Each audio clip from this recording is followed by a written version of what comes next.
السلام علیکم ورحمۃ اللہ وبرکاتہ۔ الحمدللہ رب العالمین والصلاة والسلام علی رسول اللہ اشہد ان لا الہ الا اللہ واشہد ان محمدا عبدہ ورسولہ اما بعد۔ یقول الامام احمد بن حنبل رحمہ اللہ وان اللہ یکلم العباد یوم القیامہ لیس بینہم وبینہ ترجمان والایمان بہ والتصدیق بہ۔ معزز سامعین کرام، اصول السنہ کا آج یہ درس نمبر 6 ہے۔ عقیدے کی بنیادی معلومات میں سے جس کے بارے میں آج ہم بات کریں گے وہ چیز ہے اللہ تبارک و تعالیٰ کی ذات کے متعلق۔ بحیثیت مسلمان یہ بات آپ سب جانتے ہیں کہ ایمان کے 6 ارکان ہیں۔ ایمان نام ہے 6 چیزوں پر ایمان لانے کا، اور ان 6 چیزوں میں سے سب سے پہلی جو چیز ہے، سب سے پہلا جو رکن ہے وہ ہے اللہ کے اوپر ایمان لانا۔ یہ بات ہر مسلمان جانتا ہے۔ سوال یہ پیدا ہوتا ہے کہ اللہ کے اوپر ایمان لانے کا معنی کیا ہے؟ اگر آپ اللہ کے اوپر ایمان لانے کا دعویٰ کر رہے ہیں تو اس کا مطلب یہ ہے کہ آپ اللہ تبارک و تعالیٰ کو اس کی ربوبیت میں تنہا اکیلا مانیں، اس کی الوہیت میں تنہا اور اکیلا مانیں، اور اللہ تبارک و تعالیٰ کے اسماء و صفات کے اوپر آپ ایمان لائیں۔ اب اسماء و صفات کے اوپر ایمان لانے کا کیا مطلب ہے؟ اللہ تبارک و تعالیٰ کے ناموں کے اوپر ایمان ہو، اس کے صفات کے اوپر ایمان ہو، تو اس کا کیا مطلب ہے؟ اس کا معنی یہ ہے کہ اللہ تبارک و تعالیٰ کے اسماء، اللہ کی جو صفات ہیں، قرآن و حدیث میں جس طریقے سے وارد ہوئے ہیں اسی طریقے سے ان کے اوپر ایمان لایا جائے۔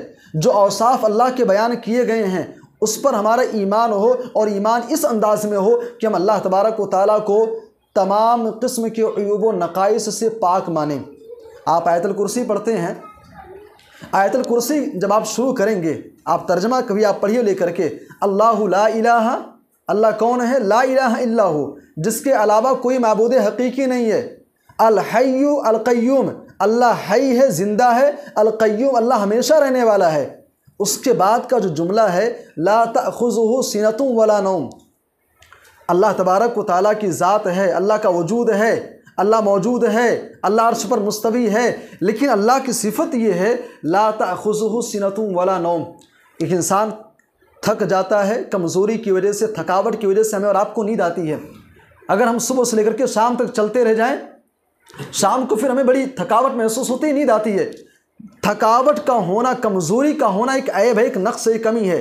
اللہ تبارک و تعالیٰ کی ذات تمام قسم کے عیوب و نقائص سے ایسے پاک ہے کہ اللہ کو نیند آنا تو دور کی بات ہے، اللہ کو اونگھ بھی نہیں آتی ہے۔ آیت الکرسی کے اس ٹکڑے میں لا تأخذہ سنۃ ولا نوم، عقیدے کی بنیادی چیز ہمیں سکھائی جا رہی ہے کہ اللہ تبارک و تعالیٰ کو تمام قسم کے عیوب و نقائص سے پاک مانا جائے۔ ہم اور آپ، اللہ نے ہم کو ایک خوبی عطا کی ہے، دیکھنے کی صلاحیت ہمارے پاس ہے۔ اب ہمارے پاس دیکھنے کی صلاحیت ہے، آپ ذرا باہر نکلیں گے، آپ دیکھیں گے بہت سارے لوگ آپ کو ملیں گے جن کے پاس ایک ہی آنکھ ہے، کچھ ایسے ملیں گے جن کے پاس آنکھیں ہی نہیں ہے، کچھ ایسے ملیں گے دونوں آنکھیں ہیں لیکن دھندلا دکھائی دیتا، صاف دکھائی نہیں دیتا ہے۔ اچھا، آنکھ ہے، اب آنکھ کی صفت جو ہے، دیکھنے کی جو صلاحیت ہے، اس کا ثبوت قرآن حکیم کے اندر اللہ کے بارے میں بھی ہے۔ اللہ بھی دیکھتا ہے، اچھا ہم بھی دیکھتے ہیں، اللہ بھی دیکھتا ہے۔ ہمارے اور اللہ کے دیکھنے میں فرق کیا ہے بھائی؟ اللہ بھی دیکھتا ہے جیسا اس کی شان کے لائق ہے، اللہ بھی دیکھتا ہے، اللہ بھی دیکھنے والا ہے، اللہ بھی دیکھتا ہے، لیکن تمام قسم کے عیوب و نقائص سے اللہ کی ذات پاک ہے۔ ہمارے اور آپ کے اندر ایک صفت ہوتی ہے بات کرنے کی، گفتگو کرنے کی۔ سماج کے اندر اگر کسی کے پاس بولنے کی صلاحیت نہیں ہے، زبان کسی کے پاس نہیں ہے، گونگا کوئی ہے، تو اگر کوئی گونگا ہے تو زمانہ جو ہے اسے عیب دار سمجھتا ہے، یہ بات نہیں کر پاتا ہے، یا انسان بات کرتا بھی ہے اور اس کی زبان میں اگر لکنت ہو، صاف بولتا نہ ہو، تو زمانہ یہ کہتا ہے کہ بھائی یہ اس کے اندر عیب ہے، اس کے اندر یہ کمی ہے، اس کے اندر یہ نقص ہے، بات نہیں کر پاتا ہے صحیح سے۔ کیا ہم اللہ کے بارے میں یہ عقیدہ رکھیں گے کہ اللہ تبارک و تعالیٰ گفتگو نہیں کرتا ہے؟ بھئی وہ اللہ جس نے ہمیں بولنے کی صلاحیت دی، کیا اللہ کے بارے میں اگر کوئی ایسا انسان عقیدہ رکھے، آپ اس کے بارے میں کیا کہیں گے بھائی؟ جس اللہ نے ہم کو بولنے کی صلاحیت دی، کیا وہ اللہ کلام کرنے سے عاجز ہے؟ نعوذ باللہ۔ اللہ کے نبی کی وفات کے بعد تاریخ اسلام میں بہت سارے ایسے لوگ پیدا ہوئے جنہوں نے اللہ تبارک و تعالیٰ کے صفت کلام کا انکار کیا کہ اللہ بات نہیں کرتا ہے، اللہ کلام نہیں کرتا ہے، حالانکہ یہ قرآن کے خلاف ہے، یہ نبی کی حدیثوں کے خلاف ہے، اور یہ عقل کے بھی خلاف ہے، نقل کے خلاف ہے اور عقل کے بھی خلاف ہے۔ نقل کسے کہتے ہیں؟ جب نقل کا لفظ بولا جائے قرآن و حدیث کی زبان میں، تو نقل کا مطلب ہوتا ہے قرآن و حدیث کی نصوص، قرآن کی آیتیں، قرآن اور حدیث کی جو نصوص ہیں ان کو نقل کہا جاتا ہے۔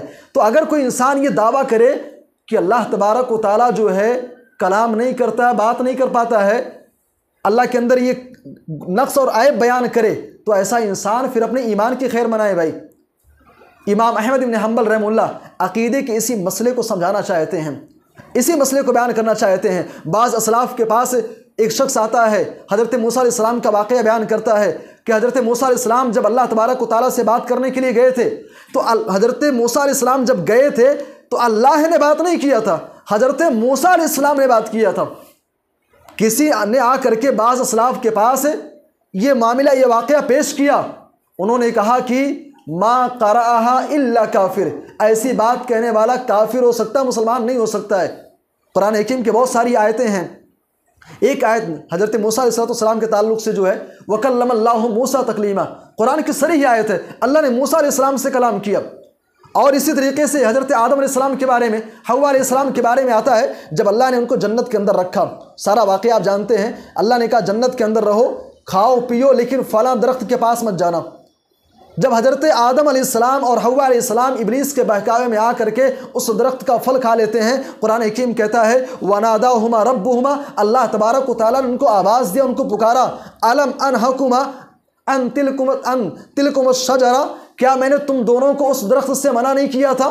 اس آیت کریمہ کے اندر بھی اللہ تبارک و تعالیٰ کی کلام کرنے کا ثبوت ہے۔ پیارے نبی صلی اللہ علیہ وسلم کی کئی ساری حدیثیں ہیں، اللہ کے نبی صلی اللہ علیہ وسلم نے فرمایا کہ قیامت کے دن اللہ تبارک و تعالیٰ فرمائے گا، میدان محشر بپا ہوگی، ساری انسانیت اکٹھا کی جائے گی، اس موقع پر اللہ تعالیٰ کہے گا انا الملک این ملوک الارض، آج کے دن بادشاہت میری ہے۔